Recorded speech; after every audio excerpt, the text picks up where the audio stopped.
What is going on, you guys? Theo here with the big review, back yet again with another King of Fighters All-Star video. And today I wanted to do a quick intro because I wanted to thank you guys yet again for 200 subscribers. Yesterday we talked about how we were at the time I believe like 186 or so, 185, somewhere in there.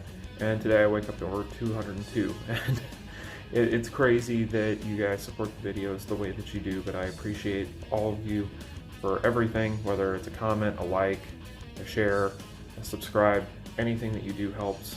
I know a lot of people may not understand this, but under the hood of YouTube, whenever you're especially starting out, there's a lot of tools and things that you're not even allowed to use and you can't even see until you have X amount of subscribers on the channel. So every time we hit milestones, it is important for various reasons.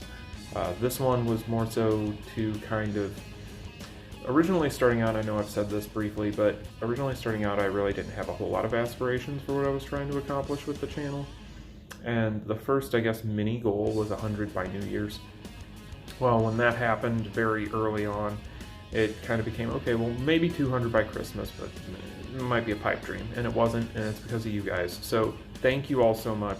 This video today is just going to be a look at the Kyo buffs in PVE.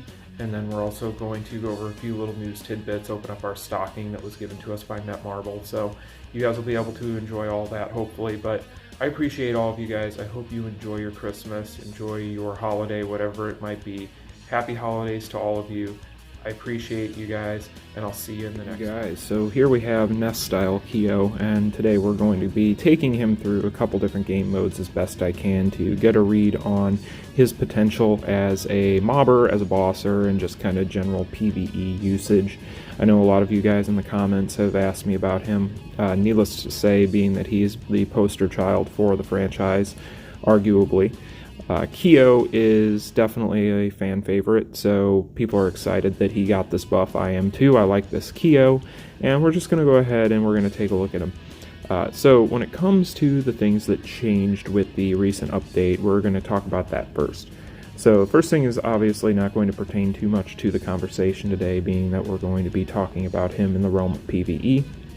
However, his PvP exclusive on his S1 is going to be disabling the target's roll for 3 seconds upon a successful attack or a guard. So in PvP, very strong. I have heard very good things about him in general in PvP from people who play a lot of it.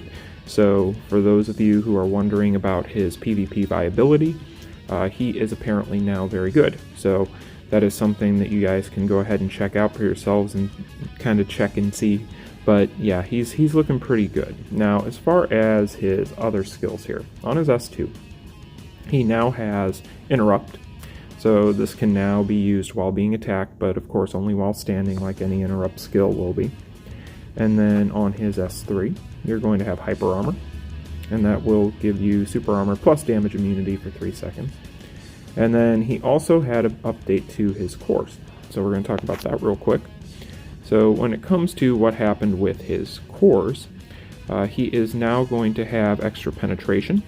It increases penetration by 400 for 5 seconds upon landing a skill, and this stacks up to 5.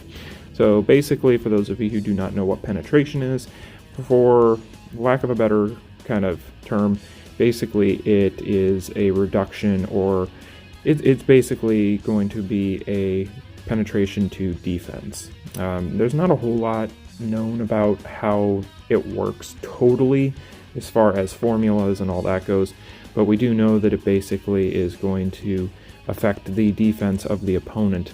So that is what penetration kind of is in a very flimsy explanation, but there's again not a whole lot known about how it all works as far as the breakdown of the statistics in the background penetration. So we don't know exactly how much it helps, but we do know that it does, and it does help his damage scale, which for him can potentially be an issue.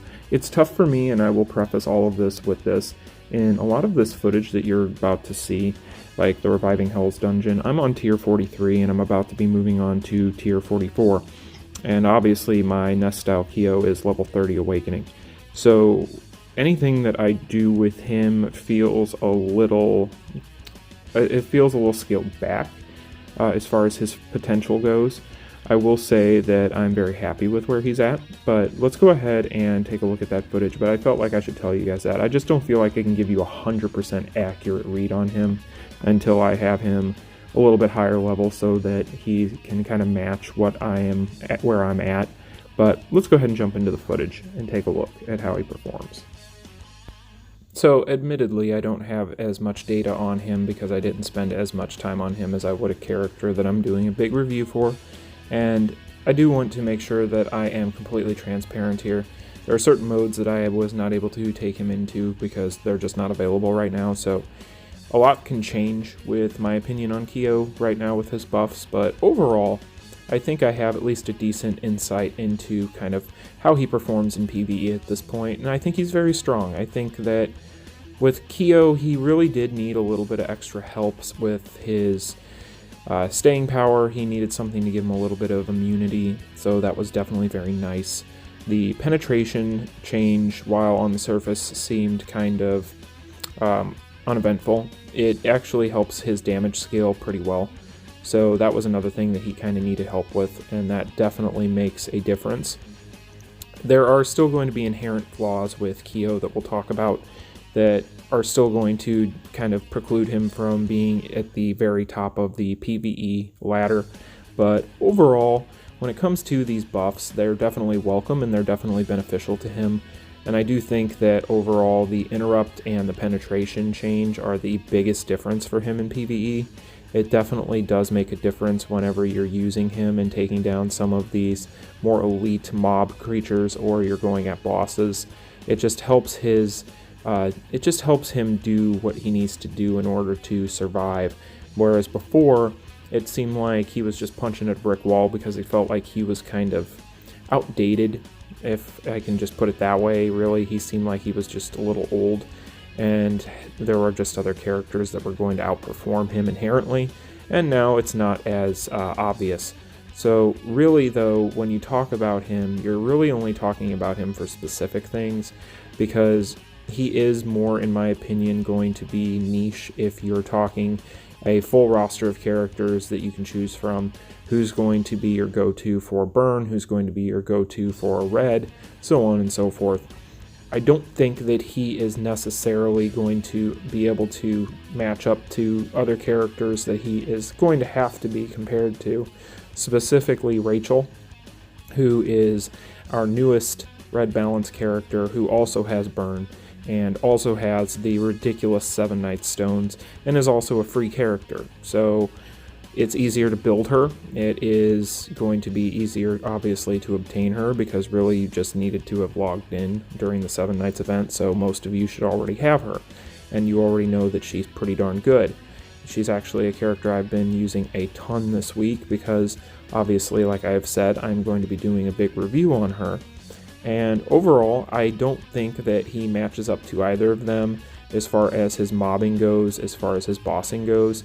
He does split mobs with some of his skills, which is unfortunate still, but I didn't expect there to be much of a change there. That didn't appear as if it was going to be something that was altered at all. And when it comes to his bossing, he still isn't one of those characters that can just kind of juggle the opponent into submission. He does require you to kind of be paying attention to what you're doing because his juggles are not as inherent, if I could put it that way. But taking him in against some of these bosses, his biggest issue is obviously he has a grab. And whenever your character has a grab, that hurts.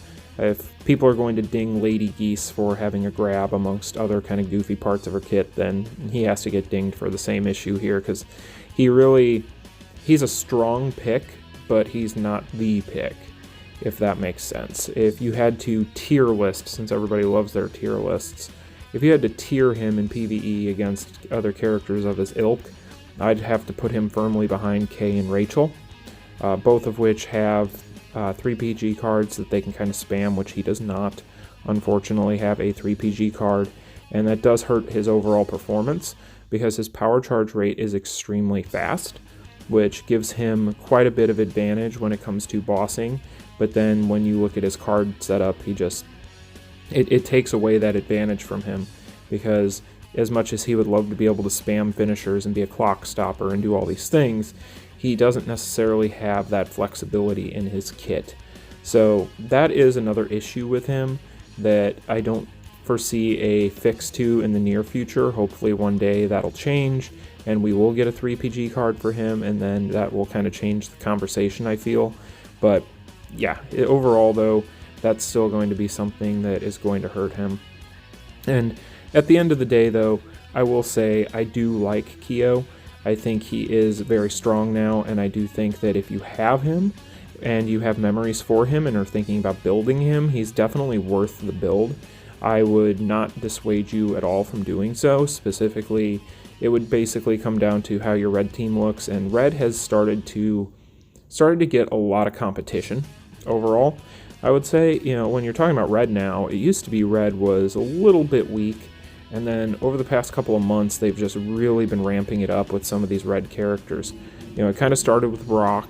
When we got the Rock, he was basically kind of the first big, strong, kind of ridiculous PVE red unit. And since then, we've had characters like Rachel, Mr. Karate, K.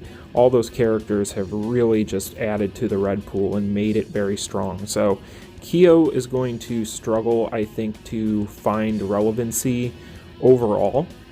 But I do think that if you are a Kyo fan, if you're somebody that missed the Seven Knights collab, if you're somebody that doesn't have K, you're going to want to build him.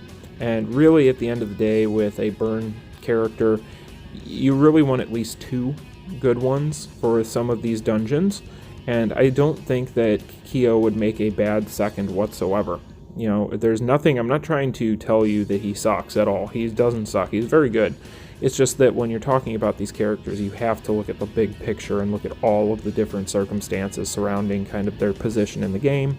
And if I look at all of those as a whole, that's kind of the way it crumbles for him. So overall, Kyo, very strong. I like him a lot.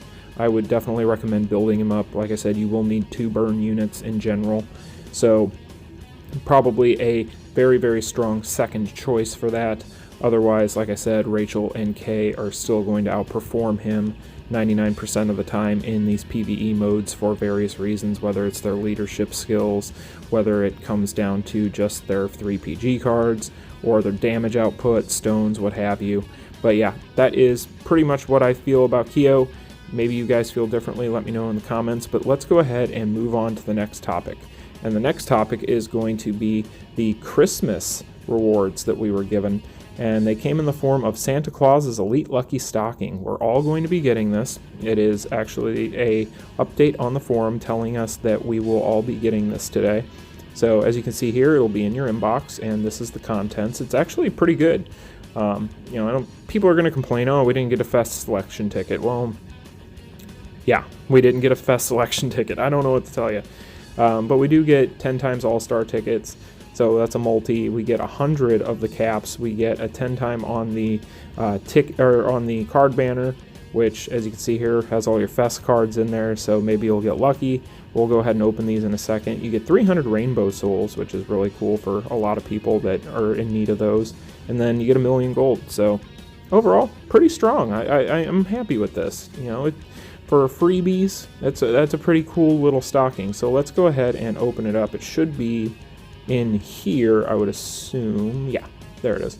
So we're going to go ahead and open this, and then we'll go ahead and open the contents and take a look at what we get with these cards first before moving on to the character pulls. At this point, I'll take any Fest unit.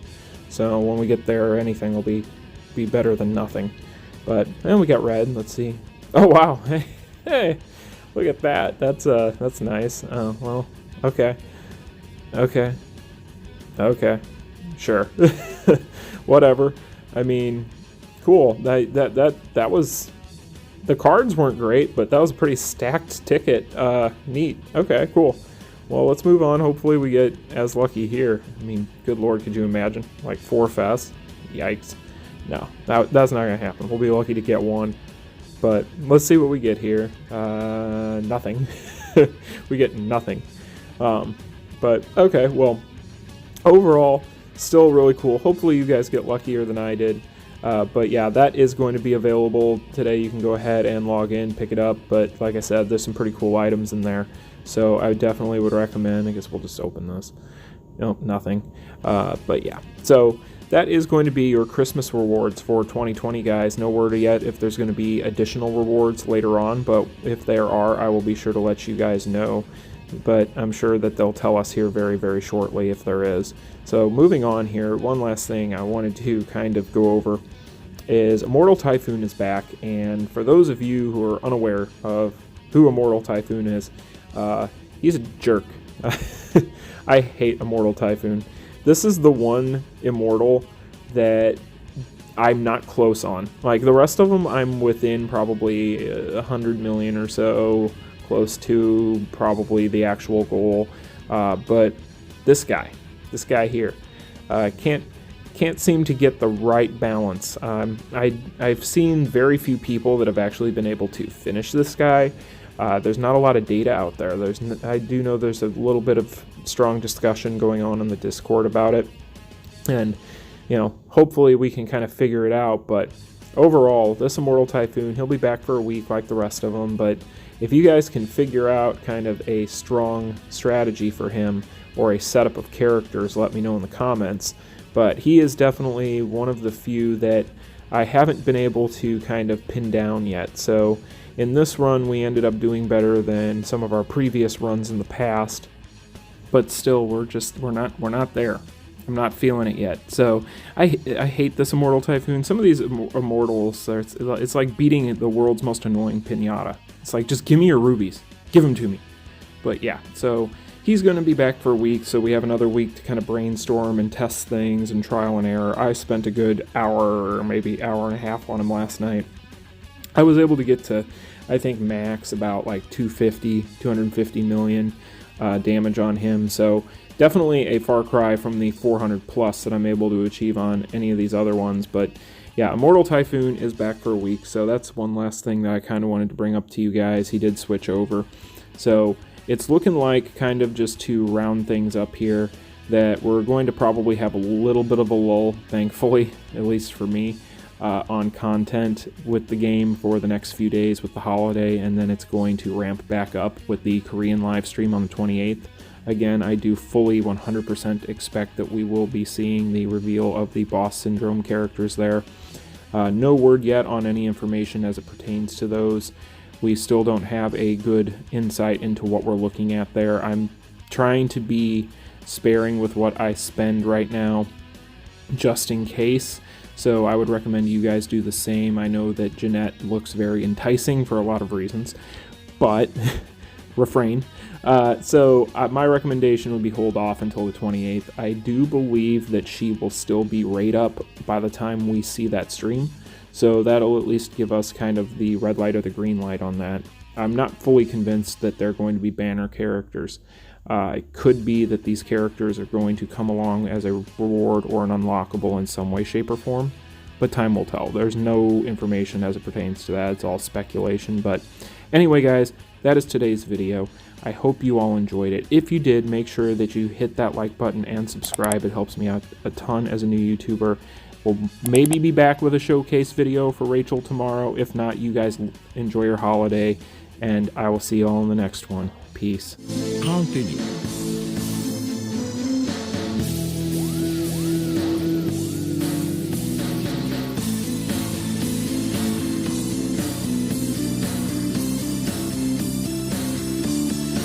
Game over.